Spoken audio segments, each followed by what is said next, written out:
ပြောဖို့အကြောင်းအရာပေါ်လာတာတော့နှစ်ခုဗျတစ်ခုကတော့ဗာလဲဆိုတော့ကဒီအထွေထိုးစစ်ကြီးဆိုတဲ့အပေါ်မှာမူတည်ပြီးတော့เนาะနိုင်ငံရေးရမြင်တဲ့အမြင်သုံးသပ်မှုလေးကိုပြောချင်တာနောက်တစ်ခုကတော့ကဒီရွေးကောက်ပွဲနဲ့ပတ်သက်ပြီးတော့ဟလာဒီပါတီကြီးပြောနေကြတဲ့အထဲမှာကောဗမာပြည်ကပြောနေကြတဲ့မျိုးကြီးစိတ်ဆိုတာเนาะအဲ့ဒါနဲ့ပတ်သက်ပြီးတော့လူငယ်တွေဒီဟိုအမှုနဲ့ရောက်သွားတဲ့အခါကျတော့ဖြစ်လာတဲ့ကိစ္စတွေအားလုံးကိုပြောကြတယ်။ဒါပေမဲ့အဲ့ဒါကနှစ်ခုဖြစ်နေတော့ကျွန်တော်ပထမတစ်ခုရင်ပြောနော်အဲ့တော့အထွေထိုးစစ်ကြီးဆိုပြီးတော့အခုဖြစ်ကြတော့နော်ဒီအစ်စ်ကောင်းတဲ့ဥစားအခုစစ်လဲတော်တော်လေးနိုင်လာတယ်တော်တော်လေးလည်းဖြစ်လာတယ်နော်အဲ့အထွေထိုးစစ်ကြီးဆိုတဲ့အားလုံးပေါင်းတဲ့ထိုးစစ်ကြီးတစ်ခုဖြစ်ဖို့ကျွန်တော်တို့ကဒီဟိုနိုင်ငံရေးကျွန်တော်တို့အမြင်နဲ့အကြံပြုတာပေါ့နော်အကြံပြုတာပါဆိုရတော့ဘာလဲဆိုရင်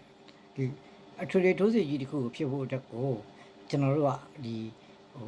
နိုင်ငံရေးပြင်ဆင်မှုတွေလုပ်ရဆိုတော့ဗျာကျွန်တော်တို့ဒီဟိုတေချာဘက်နှစ်ခုခွဲရတော့မယ့်အခြေကိုရောက်လာတဲ့အခါကျတော့ကျွန်တော်တို့ကဒီဟိုကဘာဒီကျွန်တော်တို့ပထမဗမာ PDF တွေကြားထဲမှာပြောမယ်ဗမာအဖွဲ့အစည်းတွေကြားထဲမှာပြောမယ်နော်အဲ့တော့ NUGC နော်ကျွန်တော်တို့ရဲ့ဟာလာဒီဟိုတော့ဗောဒီအစိုးရတရားလို့ကျွန်တော်တို့ကဒီဗမာပြည်မှာအယူဆနော်ပေးရမယ်အဲ့လိုပေးတဲ့ခါကျတော့ NUG ကလည်းပဲနော်အဲ့ဒီကြံတဲ့အဖွဲ့အစည်းတွေနဲ့ဆွေးနွေးရမယ်နော်ဥပမာဆိုတော့ဗျာဒီလူတွေကပြောကြတယ်ဘုံနဂါနဲ့ကိုစန်းခါတို့ဟိုဘက်ကဟိုlocal PDF သူစပြင်အဲ့ဒီအလုံးပေါင်းစည်းလိုက်ရပါလို့ပြောကြတဲ့အခါကျတော့သူတို့ရှင်မှာကိုယ်ပိုင်ယူဆလေးတချို့စီရှိနေကြအဲ့တော့အဲ့ယူဆဘာလဲဆိုတာကကျွန်တော်မပြောခင်မှာဥပမာပြောမယ်ကွန်မြူနတီယုံနေလို့ရှိရင်ဆိုရှယ်လစ်ယုံနေလို့ရှိရင်liberal ရှိမယ်နော်အရင်ရှင်ဝါဒယုံနေလို့ရှိမှာပဲနော်ကိုယ့်ရဲ့ဒီခေါင်းဆောင်တွေပေါ်မှာလဲမူတည်တာပဲနောက်တစ်ခုသူတို့စတင်ဖွဲ့စည်းတဲ့တော့ကသူတို့ခံယူထားတဲ့ခံယူချက်လေးတွေလည်းရှိမှာပဲနော်ဒါပေမဲ့ဒီဥစ္စာတွေအားလုံးကိုကျွန်တော်တို့စူးစီးရမှာပြောဟုတ်ပြီနော်ဒီတော့ပေါ့ unity and diversity ပေါ့ဗျာဟုတ်လားယုံကြည်မှုတွေရှိလို့ရတယ်နော်ဒါပေမဲ့အဲ့ယုံကြည်မှုတွေကိုထူထောင်ဖို့တော့ကဘာအရေးကြီးတယ်လဲမင်းကြိုက်တဲ့ community ဝါဒထူထောင်မင်းကြိုက်တဲ့ social ဝါဒထူထောင်မင်းကြိုက်တဲ့ liberal ဝါဒထူထောင်နေအောင်ဘာရှိရမလဲနော်စစ်အာဏာရှင်စနစ်ကိုငါတို့ကဖြုတ်ချပြရမယ်လွတ်လပ်တဲ့နော် democracy နော် freedom and democratic country ဖြစ်ရမယ်နော်အဲ့လိုဖြစ်လို့ရှိရင်မင်းတို့ယူရတော့တင်ပြနိုင်တယ်သို့တော့ရန်သူကဘာဖြစ်နေလဲဒီမှာစစ်အာဏာရှင်ဖြစ်နေတယ်အဲ့တော့စစ်အာဏာရှင်စနစ်ကိုငါတို့အရင်ဖြိုပဲနော်ဖြိုပြီးတော့ငါတို့ကြိုက်တဲ့ဝါဒကိုငါတို့ဟလာပြည်လူတောင်တင်ပြမယ်ဟလာရွေးကောက်ပွဲတွေပါဆိုရင်အစနေပြန်လို့နော်စပြင်ပါတီတွေထူထောင်ကြနော်အဲ့လိုအဲ့ဒီချိန်ကြရင်နော်ကွဲပြားလို့ရပြီဒီချိန်မှာမကွဲပြားဘာလို့မကွဲပြားဒီချိန်မှာဘုံရန်သူကတစ်ဖက်တစ်ဖြစ်ကျွန်တော်တို့ကနှစ်ဖက်ပဲရှိရမှာဟာတစ်ဖက်ကဘာလဲဆိုရင်စစ်အာဏာရှင်စနစ်တစ်ဖက်က freedom နဲ့ democracy ကိုလိုလိုက်တဲ့လိုချင်တဲ့လူတွေဒါကျွန်တော်တို့ဗမာတိုင်းသားတွေထဲမှာကျွန်တော်တို့ဒါနားလည်မှုရှိရမယ် NUG နဲ့လည်းပတ်သက်ပြီးတခါအဲ့ဒီ NUG နဲ့ပတ်သက်အဲ့လိုနားလည်မှုရှိလာတဲ့ဟာကိုနော်ကျွန်တော်တို့ကသဘောင်းစုတွေကိုတစ်ဖက်တည်းကိုတိုက်ပြီးဟုတ်ပြီထို့သူနော်ကျွန်တော်တို့ပြည်တော်စုကြီးကိုရှိနော်ပြည်တော်စုကြီးမှာနော်ဒီတိုင်းသားညီကိုတွေလည်းအများကြီးရှိတယ်ကျွန်တော်တို့နော်ချင်းကချင်းကရင်ကရမွန်ရခိုင်ဘဝစသဖြင့်အဲ့လိုတိုင်းသားတွေကိုနော်ကျွန်တော်တို့ကတစ်ခါပြန်ပြီးတော့နော်ဒီလွတ်လပ်ရေးနဲ့လွတ်လပ်မှုနဲ့အခွင့်အရေးဆိုတာဟာနော်စစ်အာဏာရှင်မရှိမှရမယ်နော်အဲ့တော့စစ်အာဏာရှင်စနစ်ကိုငါတို့တူပေါင်းတိုက်မယ်နော်အဲ့ပေါင်းတဲ့ခါကျတော့ဆိုရှင်ပြီးလို့ဆိုလို့ရှိရင်ငါတို့ကနော်အခုတည်းကနော်သဘောတူတယ်ဘာသဘောတူလဲနော် Federal ပြည်ထောင်စုနော် Federation ကိုလိုချင်သလားငါတို့ Federation ဖြစ်အောင်မလုပ်မလဲငါတို့ချင်းနားလည်မှုအရင်ပေးထားတယ်တို့ဒီမို့ Confederate ဟိုစားဖို့ Union ကိုလိုချင်သလားနော် Confederate Union ကိုငါတို့ဘယ်လိုသွားမလဲနော်နားလည်မှုရှိရအဲ့လိုနားလည်မှုနဲ့ဒီလက်ရောမှုတွေနဲ့တယောက်တယောက်ပြောပြီးတော့နော်ဒီဘုံရန်သူဖြစ်တဲ့စစ်အာဏာရှင်စနစ်ကိုအကုန်တိုက်ပြတ်မှဒါလျင်နော်မင်းတို့လူကျင်တဲ့တိုင်းသားခွင့်လဲရမယ်ငါတို့လူကျင်တဲ့ဟာလာဒီမိုကရေစီရမယ်ငါတို့လူကျင်တဲ့ဟာလာဒီထူထောင်ရေးလုပ်ငန်းတွေရဒါကိုကျွန်တော်တို့ကဒီတယောက်တယောက်ဆွေးနွေးညှိနှိုင်းဖို့လိုအပ်တယ်အဲ့လိုဆွေးနွေးညှိနှိုင်းတဲ့အခါကျတော့မှနော်ကဲတို့အားလုံးပေါင်းတိုက်မယ်နော် အထွေထိုးစစ်ကြီးကိုချမယ်နော်ဟိုရခိုင်ကလည်းဟိုမြို့ဝကျုံကဝင်တိုင်းပါပဲလာကချင်ကလည်းစကိုင်းတိုင်းဝင်တိုင်းပါပဲတို့အားလုံးကလည်းစူစီအားကြီးနဲ့အထွေထိုးစစ်ကြီးကိုချမယ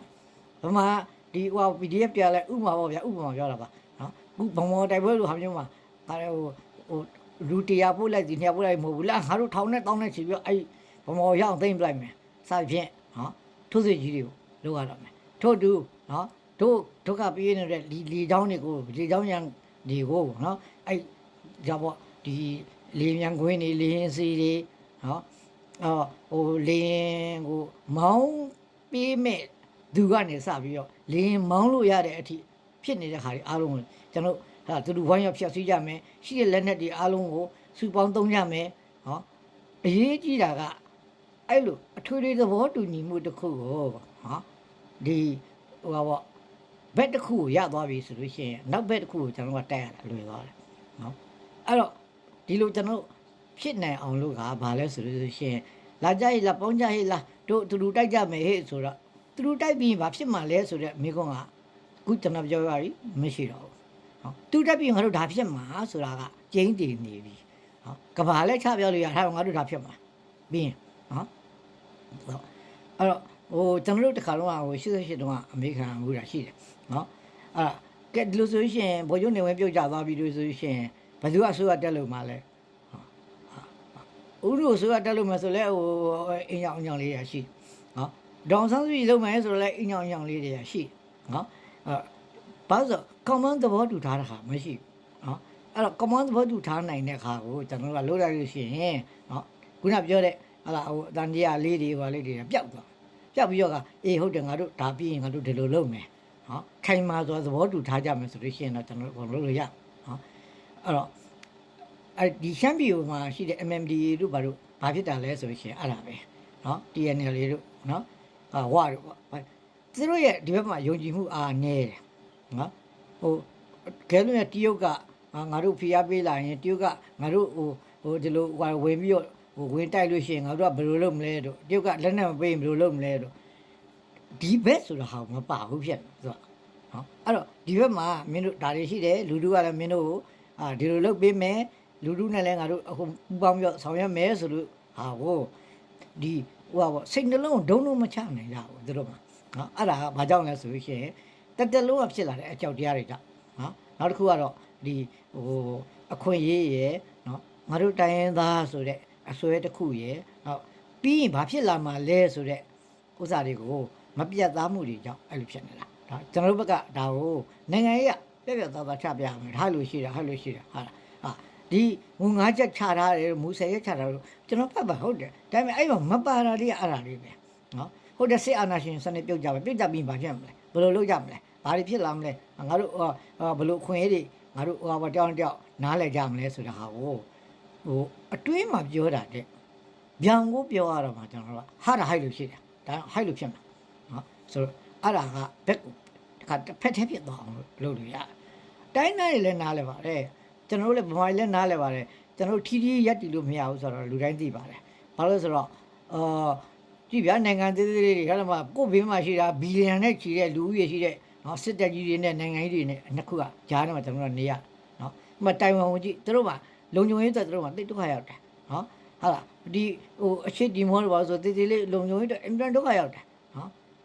်ကျွန်တော်တို့နိုင်ငံတော်အတင်းတင်းကျယ်ဝန်းတယ်နော်အဲ့ဒီမျိုးကျွန်တော်တို့လူမျိုးတွေကပေါင်းစည်းလိုက်မယ်ဆိုလို့ရှိရင်ကျွန်တော်တို့နိုင်ငံကနော်တာမန်အားဖြင့်နော်လူရိုသေရှင်ရိုသေနိုင်ငံတော့ဖြစ်သေးတယ်နော်ဘာလို့ဆိုမြေအင်အားလူအင်အားကျွန်တော်တို့မှာအများကြီးရှိတယ်နော်ဒါကြောင့်မလို့ကျွန်တော်တို့ဘက်ကဘက်တစ်ဖက်တည်းကိုနေလိုက်ပြီးတော့ဒီလိုသဘောတူညီတဲ့တူပင်းဝင်လင်းလင်းပြောကြပြီးတော့က